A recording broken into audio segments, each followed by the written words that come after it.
이번엔 마지막 세제 혜택입니다. 양도세 100% 감면입니다. 100%를 감면해 준대요. 그러면 세금 하나도 없다는 거겠죠. 비과세와 맞먹는 상당히 큰 혜택입니다. 근데 100% 감면했었을 때 20%는 농어촌 특별세로 내래요. 궁극적으로는 결과적으로는 80%가 감면되는 겁니다. 그래도 상당히 크죠. 예를 들어서 양도소득세가 1억이 나왔어요. 8천만 원을 빼준대요. 2천만 원만 내면 된대요. 상당히 큰 혜택입니다. 그리고 얘도 조금 전에 말씀드렸던 장기부의 특별공제 50% 70%와 마찬가지로 준공공 임대주택에서 태생했습니다. 그러다 보니까 국민주택 규모 이하이고 처음에 만들어질 때는 가입 요건은 없었는데 얘도 세제 혜택 너무 많이 줬어 해가지고 9.13 부동산 대책 이후에 취득하는 거는 가입 요건이 적용되고, 그런데 얘는 무조건 10년 이상 가야 돼요. 아까 50% 70%는 8년 이상 가도 상관없다고 했잖아요.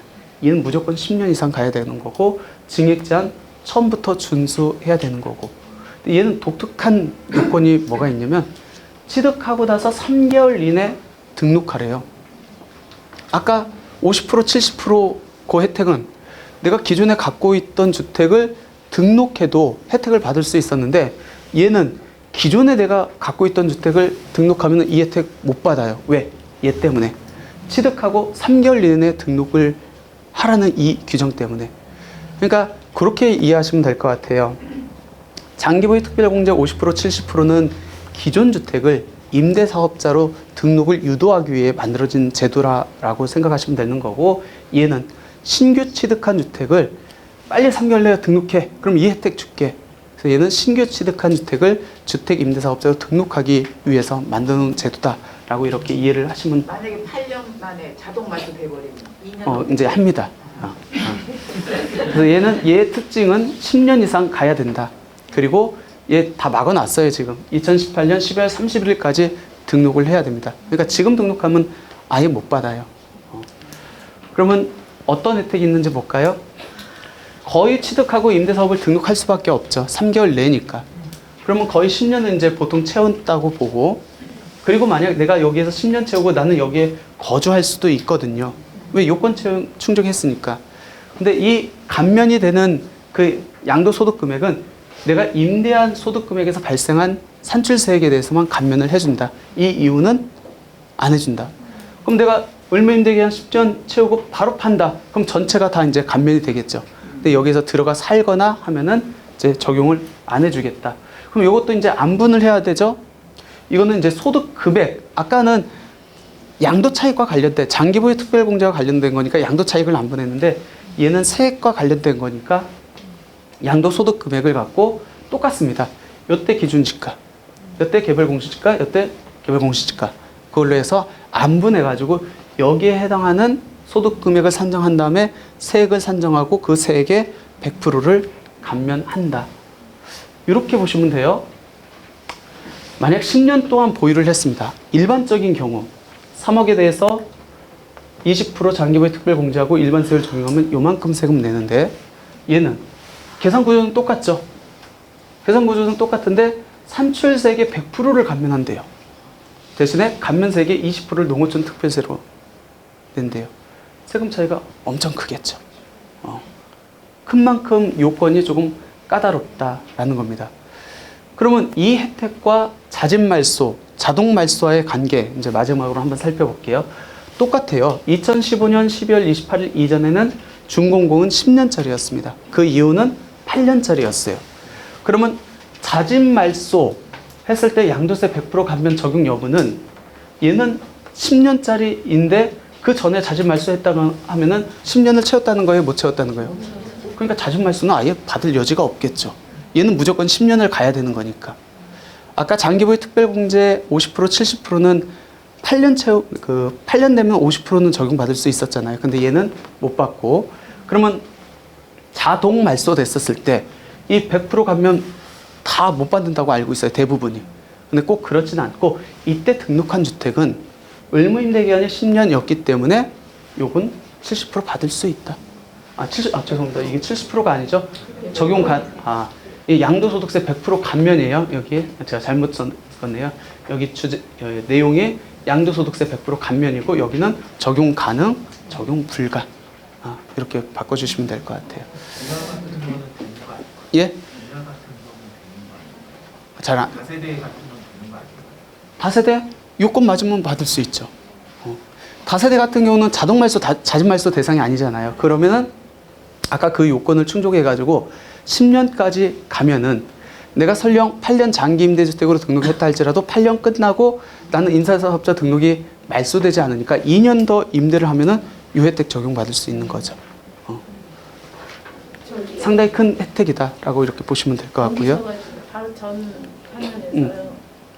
자동 말소 시 양도소득세 100%. 네. 2015년 10월 8일 이전. 오른쪽이요. 적용 불가라고 그랬잖아요. 8년 이상. 네.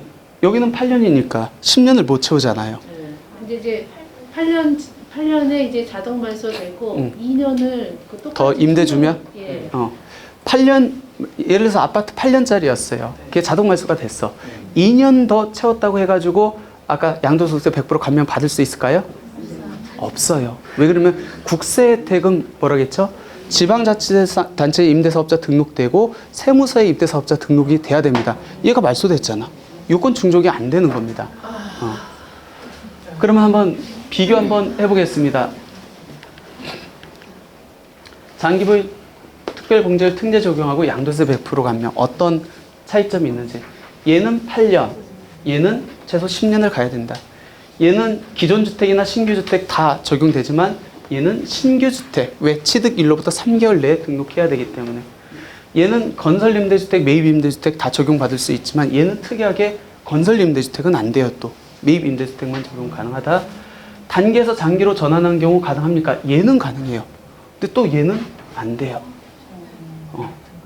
공실기간 6개월 초과. 요 내용은 조금 복잡한데 얘는 일단은 안 돼요. 6개월이 넘으면. 얘는 가능하고. 그 다음에 임대주택 등록기간은 매입 임대주택 2020년 12월 31일, 건설 2020년 12월 31일. 얘는 2018년 12월 31일까지 등록을 했어야 적용받을 수 있다. 세제혜택 적용 범위는 임대한 기간 동안에 발생한 양도차익 또는 양도소득 금액에 대해서, 그리고 임대료 증액 제한은 장기 임대주택으로 등록한 시점부터 바로 적용된다. 왜? 준공공 임대주택부터 시작을 했기 때문에. 그럼 얘가 더 클까요? 얘가 더 클까요? 세제 혜택이 70%가 더 클까요? 100%가 더 클까요? 두 요건을 다 충족했어. 그럼 두 개 혜택 다 받을까요? 그렇진 않아요.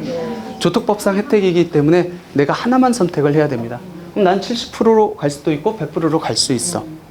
그럼 지금 고민할 필요 없어요. 나중에 양도할 때 요건 충족됐다 하면은 그때 계산해 보면 됩니다. 만약 3억을 갖고 뭐 10년을 했다. 그럼 70% 공제되죠? 여기는 양도 차익에서 공제가 된다는 의미예요. 장기보유 특별공제이기 때문에 9천에 대해서 세금 계산하면 1,660만 원이고 얘는 장기보유 특별공제는 이대로 적용되는 거죠. 왜? 산출세액에서 100%를 감면한다는 거니까. 얘가 조금 더 크긴 큽니다. 근데 무조건 얘가 더 유리하다. 그건 또 아니에요. 상황에 따라 또 다를 수 있기 때문에 그거는 이제 그때 가서 계산해보고 유리한 거를 이제 취사 선택하면 되는 거고, 조세특례제한법과 관련된 혜택은 하나만 선택할 수 있다라고 이렇게 보시면 될 것 같아요. 그럼 정리 한번 해볼게요. 아직 안 끝났습니다. 오늘 이제 수업한 거 한번 정리를 한번 해보겠습니다. 2022년도 주택임대사업자의 모든 것이라는 주제를 갖고 했는데, 이제 위에 이제 세 파트까지는 이제 민간임대주택법과 관련된 내용, 임대주택 등록부터 처분까지에 대한 내용하고, 공적 의무, 임대차 계약 시 준수해야 되는 거, 그 다음에 임대차 계약 이후에 이렇게 준수해야 되는 공적 의무에 대해서 이렇게 봤고, 그 다음에 이제 세제 혜택과 관련돼서 봤는데, 궁극적으로 이제 지금 자진말소나 자동말소가 되고 있는 것도 어찌됐든 세금을 추징하거나 뭐 혜택을 못 받는 건 아니다. 하지만 거주주택 비과세라든지 양도세 중과 배제는 그 자진말소가 됐을 때, 또 자동말소가 됐었을 때 아직 내가 세제 혜택을 못 받았다고 하면은, 또 받은 경우에도 일정 요건을 충족해야만 그 세제 혜택이 유지되고 또 적용받을 수 있다. 그리고 세제 혜택이 이제 양도소득세에서 6가지 혜택. 뭐죠? 첫 번째, 거주요건 배제. 두 번째가 거주주택 비과세. 세 번째 양도세 중과 배제, 네 번째 추가 공제, 특례 적용, 양도세 100% 감면이에요. 애울 필요는 없어요. 근데 이 요건에 세제 혜택 요건이 다 틀리기 때문에 일단 내 임대사업자 등록증을 보고 내가 적용받을 수 있는 세제 혜택들이 어떤 것들이 있는지 보고 거기에 이제 구체적으로 조금씩 이제 접근을 해가는 게 아마 이제 매도 전략이라든지 이렇게 세금 절세 전략 측면에서 좋지 않을까 생각됐습니다. 근데 복잡해요. 그리고 최근에 이제 정권이 이제 바뀌었죠. 그러면 또 임대주택과 관련된 내용이 지금까지는 계속 강화 정책이었잖아요. 유일하게 거주택 비과세만 완화 정책이 이제 들어갔었고 다 축소하고 요건을 바꿔놨거든요. 근데 이게 또 어떻게 완화가 될지 모르기 때문에 항상 세제 혜택, 내 자산을 지키기 위해서는 그 세제 혜택 변화 요건에 민감하게 신경 쓰고